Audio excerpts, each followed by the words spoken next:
It might be tempting to think of AI governance as a hindrance to deploying generative AI in the enterprise. But what if it could be a value add?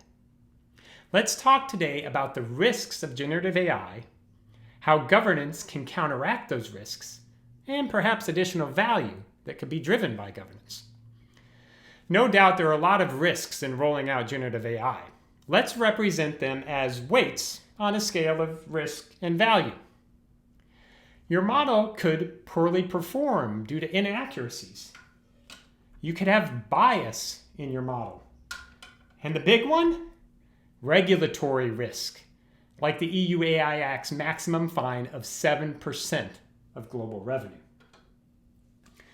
But good AI governance can minimize those risks. You could monitor your models for truthfulness. You could detect and mitigate bias.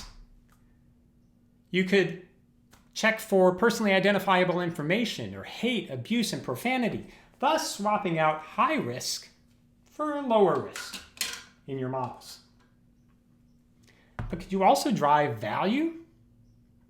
A well-run, automated governance process can minimize the time your AI developers spend on compliance, thus accelerating the time to realize the value of those new GenAI models you're creating. You can also monitor for model drift. Take, for example, a virtual agent that's deflecting calls from the call center.